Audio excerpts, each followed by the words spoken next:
Vocês sabem o que é intersubjetividade egóica? É um termo que eu estou cunhando aqui à luz dos acontecimentos que eu tenho visto na mídia em geral, em relação principalmente ao cenário político. Vocês sabem que eu tenho falado aqui mais no meu canal sobre assuntos relativos à filosofia, à história, à teologia, que são questões mais profundas, que são do interesse de muitas pessoas. Não é minha ideia ficar polemizando, ficar ofendendo um ou outro. Eu estou sabendo do que está acontecendo aí, inclusive dos chamados, como eu poderia chamar essas pessoas?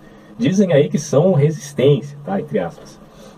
Mas são pessoas que têm ali o seu viés de confirmação, que não bate, né, com a direita, e por conta disso eles têm uma narrativa oposta, é uma versão invertida da narrativa, que é uma novidade aqui no Brasil, da direita, tá? De qualquer forma, inclusive essa invertida que eles estão fazendo é justamente por conta do Bolsonaro se tornar o presidente do Brasil e a partir daí eles se verem no direito de ser agora a oposição, de ser agora os críticos, né? Mas a coisa não é muito simples como a gente poderia pensar desse ponto de vista de mera invertida. Há coisas a salientar aqui. Então, quando eu falo de intersubjetividade egóica, eu primeiro estou me reportando ao senso comum, que daí nós derivamos a ideia de que egoísmo é uma coisa errada, é uma coisa ruim. Tá? Algumas pessoas podem apelar àquela fábula das abelhas de Mendelssohn, ou podem apelar a uma narrativa mais liberal clássica, radical, embora o próprio Adam Smith também critique a fábula das abelhas, e dizer que o egoísmo pode ser bom, tal, mas isso aí nós sabemos que muitos liberais em economia, inclusive eles também, criticam a fábula das abelhas. Então o egoísmo não é uma coisa que se diga boa. Tá? Existe uma ala filosófica, algumas pessoas que não fazem parte, né, da maioria, diga-se de passagem, podem até dizer, não, mas o egoísmo é bom, porque a hipocrisia dizer que ninguém é egoísta, tal. Não vamos tentar levar por esse lado, vamos levar para o lado do mero senso comum, como o egoísmo sendo algo que fatalmente pode ser ruim para a sociedade, o que não implica que eu esteja aqui negando liberdades individuais e o individualismo. Agora, um detalhe importante que eu quero salientar é que a liberdade ela não é um valor em si mesmo. Porque se a liberdade fosse um valor em si mesmo, eu poderia ser livre para fazer alguma coisa. Uma vez fazendo qualquer coisa, obviamente, aquilo vai gerar uma consequência. Até não fazer nada, eu posso escolher não fazer nada. Aquilo também vai ter uma consequência, porque nós estamos vivendo no tempo e espaço, né, na imanência. Então, tudo que eu fizer, o que eu não fizer, terá uma consequência. E eu vou ter que lidar com essa consequência. E a ideia de ter a liberdade como valor intrínseco em si mesmo é como se eu quisesse sempre se libertar dessas coisas. E no final das contas, eu estaria se lançando basicamente no nada. Eu não vou construir nada, não vou fazer nada, porque a liberdade tomeia com valor em si mesma, e aí o que vai sobrar em termos de construção histórica para mim? Liberdade implica em que eu escolha o meu caminho, e é isso que a maioria das pessoas deseja. Liberdade para escolher o seu caminho, livre-arbítrio para escolher o seu caminho. É engraçado porque esse era o tema do vídeo anterior, né? Determinismo. Inclusive eu já preparei um áudio sobre outra perspectiva, sobre essa mesma ideia.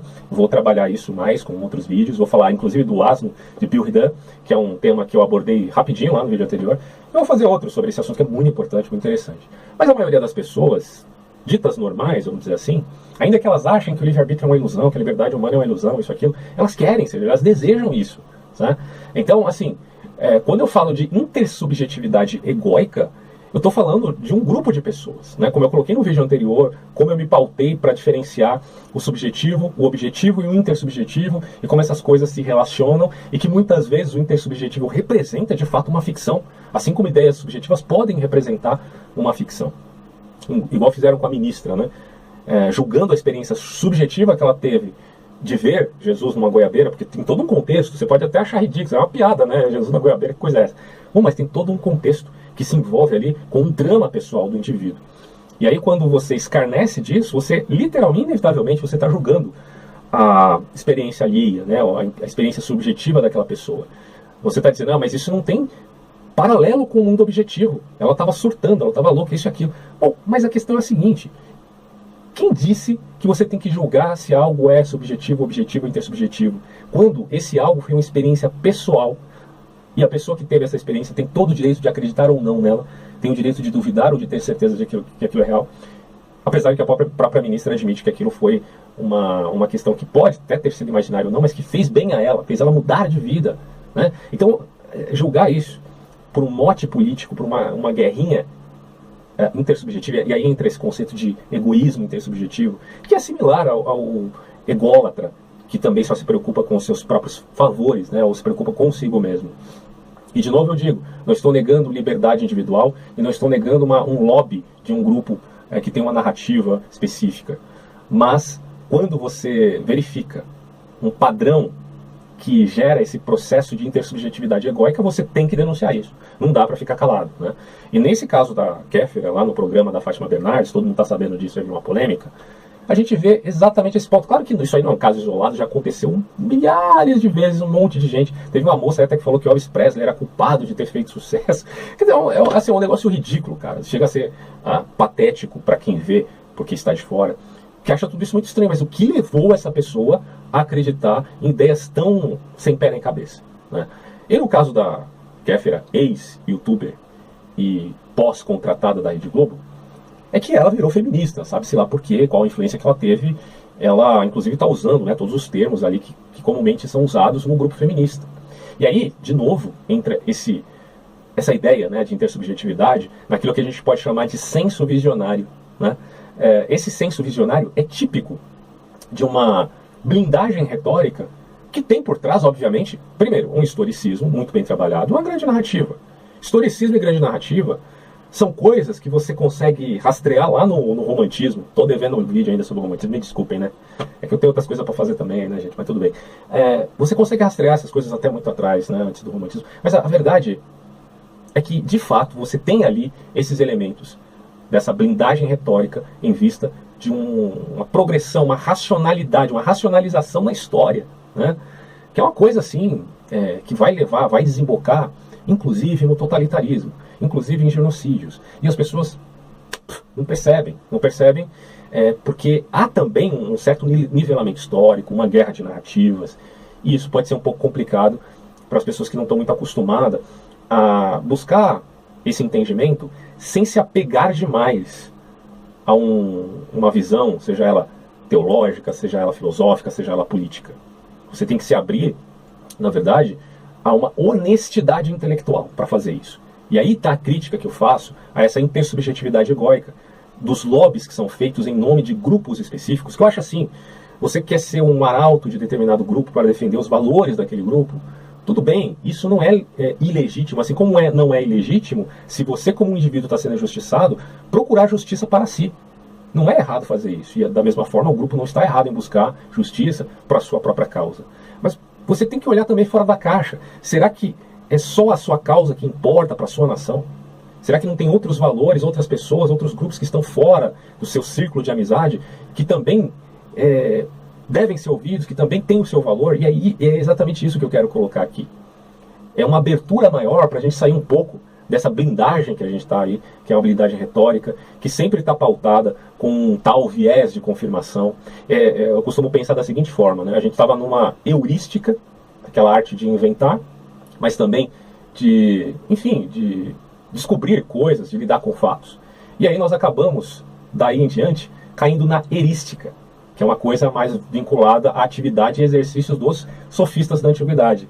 E quando se fala em sofista, você sabe que não tem boa fama lá na Grécia Antiga, né? Porque pro erístico, ele literalmente abandona, né, tomando assim o termo de uma maneira bem rápida aqui, sem muito discurso filosófico, ele abandona qualquer preocupação que ele tem com a verdade em via de defender o discurso retórico dele. A preocupação, a ideia é simplesmente defender o discurso retórico e vencer o debate, né? Em outros termos, é basicamente vencer a discussão. Mas por que raios você tem que vencer a discussão se, em última instância, o correto seria procurar aquilo que vai fazer bem a todos, inclusive a você, que é encontrar a verdade, ou seja, a plausibilidade para o melhor que se possa fazer em relação à nossa nação? Infelizmente, as pessoas não estão abertas a essa plausibilidade, como eu digo, por causa da multiplicidade de narrativas. São tantos livros, são tantas narrativas, são tantas palavras. Inclusive eu estava discutindo com um rapaz lá sobre essa coisa do determinismo de arbítrio, ele falou, mas o problema também está na linguagem, né? E eu falo, olha, tudo bem, você pode querer tomar a palavra, né, no seu valor denotativo e tentar desvincular aquela conotação que se dá a um determinado termo em vista de favorecer uma ideia.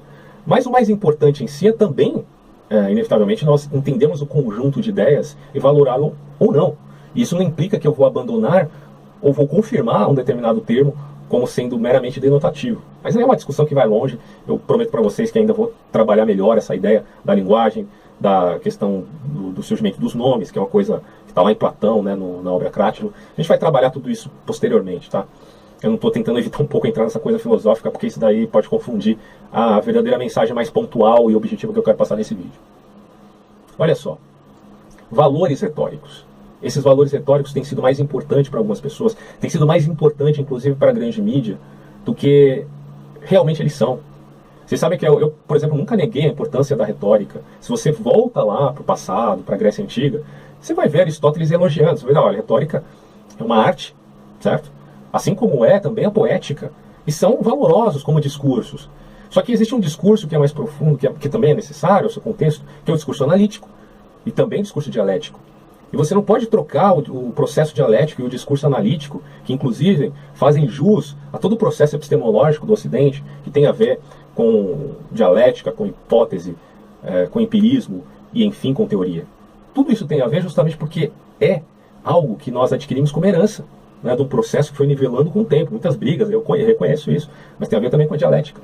Mas se você abrir mão de tudo isso, em vista simplesmente de se despreocupar, se desinteressar da realidade, da verdade em si, né? Eu não estou falando verdade com V maiúsculo, que pode ser até uma coisa muito absolutista, e também não estou negando o absoluto, mas eu estou dizendo que existe verdade como plausibilidade para a sociedade.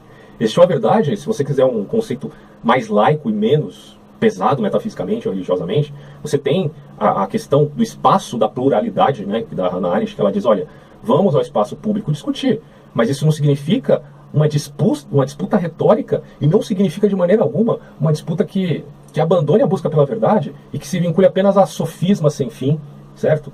E viés de confirmação e desejo de destruir o outro. Cara, isso não tem nada a ver. Isso é uma puta, desculpa falar, mas uma puta de uma imaturidade sem tamanho, né?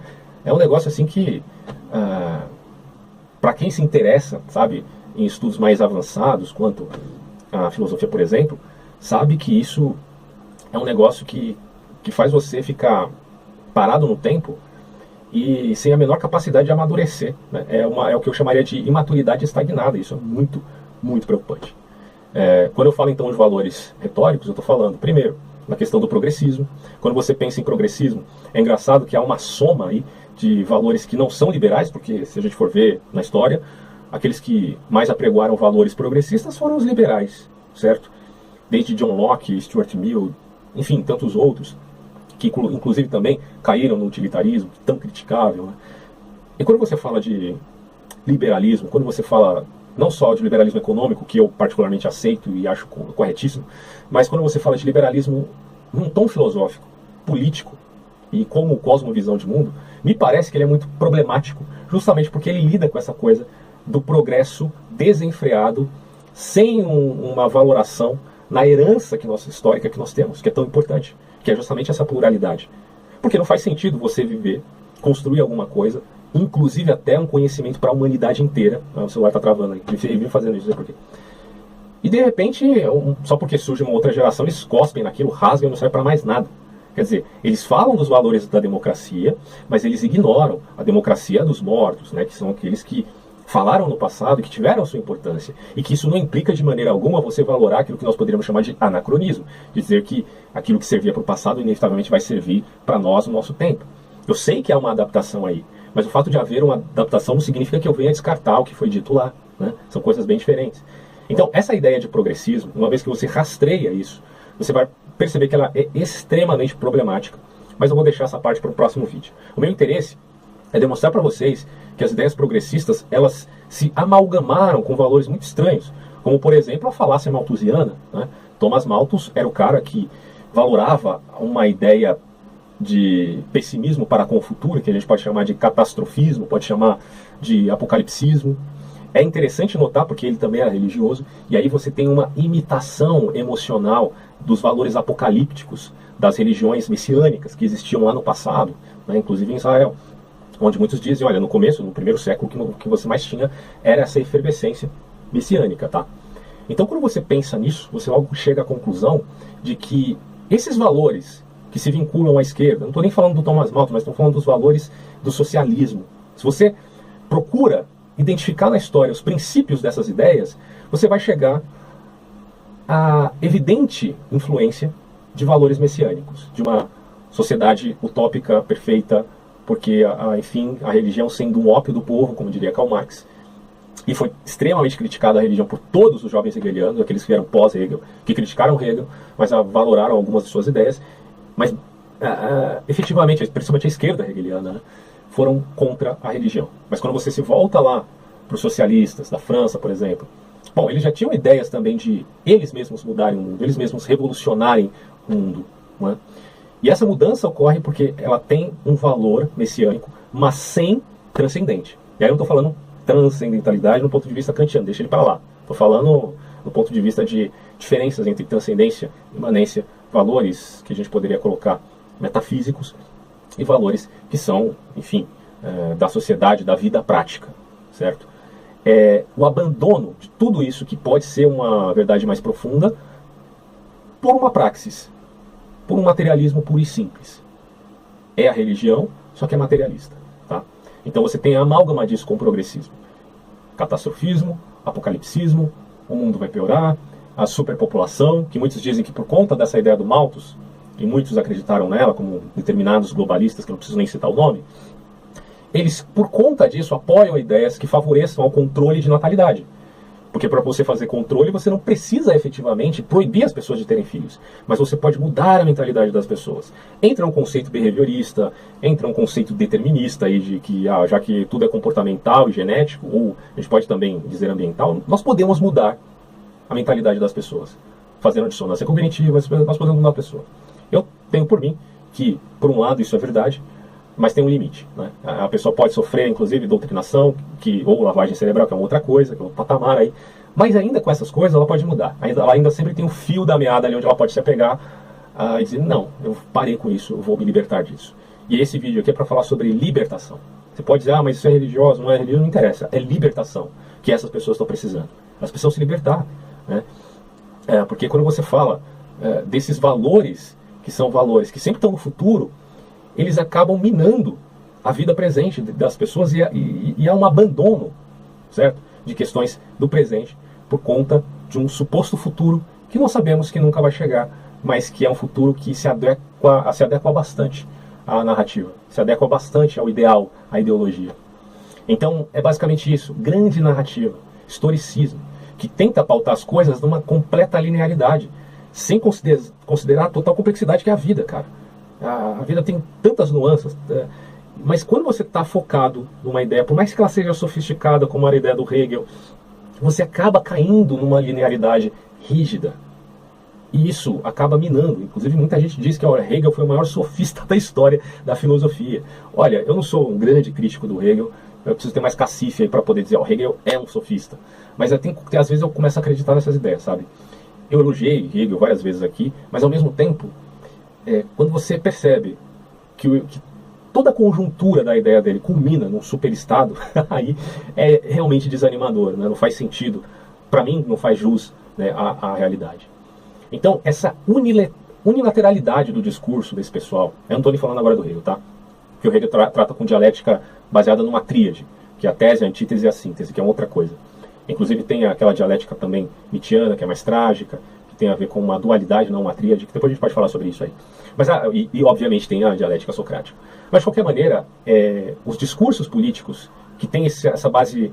Claro, eles podem ter, sim, um embasamento teórico forte em determinados autores, mortos ou vivos, não interessa, mas essa unilateralidade está muito mais apegada ao discurso retórico. Existe, por conta desse discurso retórico, os tais efeitos colaterais. Então você tem a hipocrisia.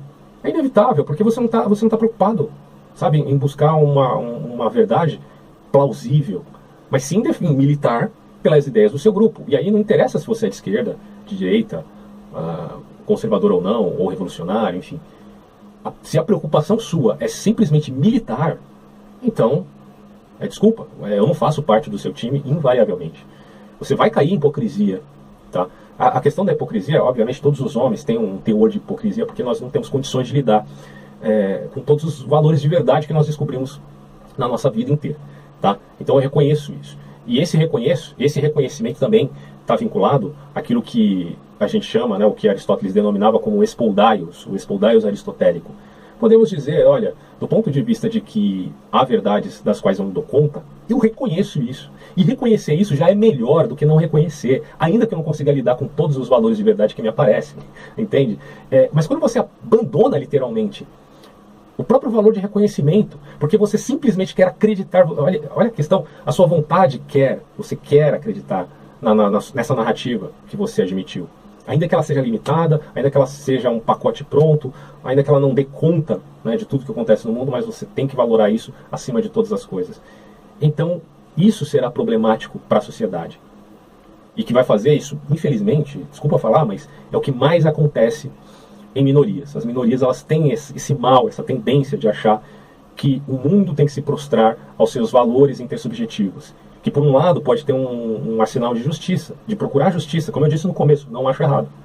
Mas ao mesmo tempo, os exageros das ideias, das teorias, da retórica, vão levando a um caminho que é um labirinto sem fim e que no final o que você vai ter lá é um abismo, certo? Então hipocrisia, imaturidade estagnada, como eu já falei, certo? A imaturidade, inclusive do intelecto, da intelecção, do aprendizado que eu falo, não estou falando de questão metafísica, nada, é o aprendizado. Você tem um abandono da reflexão. Abandonar a reflexão é justamente o ponto onde a Hannah Arendt chega quando ela vai criticar os totalitarismos, que fizeram com que as pessoas literalmente abandonassem o seu poder reflexivo.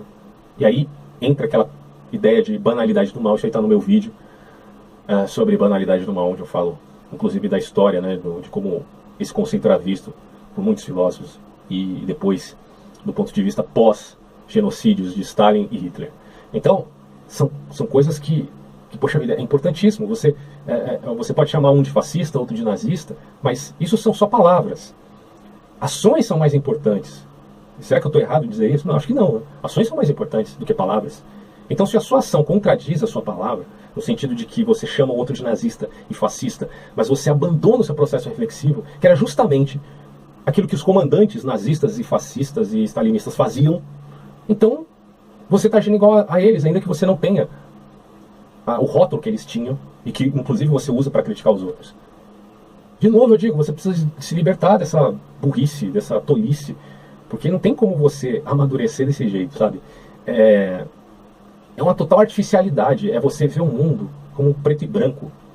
Esse maniqueísmo é algo que a gente tem que tomar muito cuidado, né? E aí eu falo não só para o pessoal, para as minorias, para os esquerdistas, etc. e tal, que eles têm essa herança, né, como eu falei da efervescência messiânica, eles têm essa herança. Mas isso também está em muitos religiosos, cara. Eu vejo muita gente que acha que está lutando contra o Satanás, né? E de fato, existe um nível, um grau de maldade que você pode observar na sociedade, nas ideias, nas narrativas, nas teorias. E eu não nego esse grau de maldade, mas ao mesmo tempo eu não posso também admitir o discurso maniqueísta. O discurso maniqueísta é a demonização completa do sujeito. Aí eu já acho que a gente tem que tomar cuidado. Sim, existe uma guerra cultural, existe uma guerra política, mas ao mesmo tempo existe um valor que deve estar acima da guerra cultural e da guerra política, que é aquilo. E aí eu não estou falando que você tem que sempre ser o bonzinho da história e tal. Eu já mandei um xingamento, confesso, para um monte de gente aí, né? Eu não sou muito bonzinho, não. Mas ao mesmo tempo eu reconheço um certo valor que está acima de tudo isso, que inclusive é um valor cristão, né? As pessoas vão dizer, isso é religiosidade, não sei o que, não sei o que, mas é um valor que para mim é preciosíssimo. E eu falo por mim e não pelos outros. Que é um conceito de favor imerecido, é um conceito de graça. Porque o que eu tenho percebido na sociedade é que as pessoas elas estão trocando o amor, a caridade, a amizade, por uma tolerância performática que dá náusea, dá vontade de você vomitar. Quer dizer, é aquela velha história, né, do sujeito que xinga, que esbraveja, mas no final das contas tem um bom coração, né? Diferente daquele que diz coisas educadas, que é bonzinho e tal, mas que tem um coração que arquiteta o mal, que planeja de maneira rasteira, né? Que está na escuridão, ali, nas trevas. Essa é a diferença.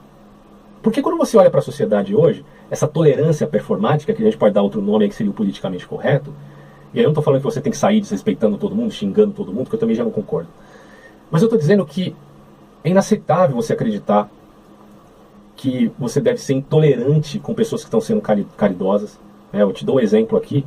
do que tem sido dito por aí, inclusive em canções, músicas, de péssimo gosto, mas enfim, que dizem que abrir a porta do carro para uma garota é machismo, e por ser machismo, é patriarcalismo, e por ser patriarcalismo, é uma coisa pérfida, ruim, má para a sociedade. É uma demonização de uma etiqueta que tem contornos do bom senso e tem contornos na educação. E por conta disso tem contornos, e é originário, na caridade, certo? E você demonstrar intolerância com esse tipo de coisa é você cair numa guerra de narrativas, inevitavelmente. É você desvalorizar as relações humanas. Porque as relações humanas, elas estão muito além dessas grandes narrativas. Porque a relação humana é uma coisa que lida com a pessoalidade de cada um, com a personalidade de cada um e como essas personalidades vão se lidar na vida prática, né? Então, sei lá, se um homem e uma mulher se dão muito bem e ele quer ser educado com ela, quer abrir o carro para ela, ainda que ele esteja conhecendo a garota, pô, se ela for uma feminista radical, ela vai se ofender por causa disso. E por que ela está ofendida? Por causa de uma narrativa artificial que ela concebeu como realidade. Cara, não é possível que você ache que isso é normal, isso não é normal. Desculpa, tá? Então, assim, se uma visão política, mas não precisa ser só política não, pode ser política, religiosa, ou uma seita qualquer, como tem essa coisa da seita do João de Deus, tem gente defendendo esse cara ainda, mesmo com as evidências aí à mostra, quer dizer, milhares de pessoas dizendo que o cara abusou, né, das mulheres e tal, e aí ainda tem pessoa que defende o sujeito. Então olha só, isso é uma visão política, ou uma seita política, uma seita religiosa, uma religião, ainda pode ser até religião oficial. Se essas coisas tornam seu coração petrificado, tornam seu coração um cubo de gelo, retórico, diga-se de passagem, então, desculpa, isso só pode ser falso, certo? Eu não sei se você concorda comigo, mas para mim é assim. Quer dizer, o mundo ele é muito mais do que essas visões exclusivistas, muito mais mesmo, tá? Então, se há visão exclusivista, que eu também não nego o direito de você ter uma visão exclusivista, que seja pelo menos com esse conceito que eu tanto valorizo aqui, né, no meu canal, que é esse conceito de favor imerecido, de gratuidade, de graça, que é algo que tem a ver com a visceralidade da vida, que não tem a ver com performance não. Eu quero ficar longe de politicamente correto, que muita gente confunde, né? É você ter você fazer um favor que sabe que não vai receber nada em troca. Muita gente fala, você está sendo politicamente correto. Não. Se eu estiver sendo honesto comigo mesmo, pouco importa o rótulo que você quer dar. Mas olha só, favor imerecido e não tolerância performática. Eu não vou engolir mais isso. Então, assim, há uma tensão, algo que eu acho bem legal isso, inclusive no cristianismo, essa tensão entre misericórdia e justiça, né? Culpabilidade e justificação. Essas coisas estão em tensão profunda e você se torna uma pessoa melhor diante de tudo isso, porque você, por mais que você se sinta às vezes culpado por fazer algo errado, que a gente faz merda, né? Não tem jeito, ainda há esperança de você receber então uma misericórdia. Mas eu não estou falando da religiosidade que apregoa um inferno inexorável e inevitável. Aí outra história, está dentro de uma grande narrativa também. Eu só simplesmente estou dizendo que caridade, amor e amizade são valores intrínsecos, nivelados, provados pelo tempo como coisas boas. Eles devem estar acima, certo? De todo tipo de grande narrativa ou tolerância performática, que vai gerar essas tolerâncias performáticas, intolerâncias absurdas, que negam inclusive o senso de proporção da realidade, né? Então, meus caros, vou parar por aqui. Espero que vocês tenham entendido o que eu quis dizer com essa ideia de intersubjetividade egoísta. Se você tem a sua grande narrativa, eu não tenho nada a ver com isso. Mas tenta olhar um pouquinho além da sua intersubjetividade. Tenta olhar um pouquinho além do que há no lobby que você faz, ou na militância que você faz na vida. Tem coisas muito importantes aí que você tem negado simplesmente porque você acha que sua visão unilateral do mundo é uma coisa absoluta. E para muitas pessoas que, inclusive, são relativistas, e são relativistas, veja, por convicção, são aqueles maiores absolutistas e arbitrários que existem na sociedade. E eu espero que você reflita nisso e se liberte. Tá certo? Até mais.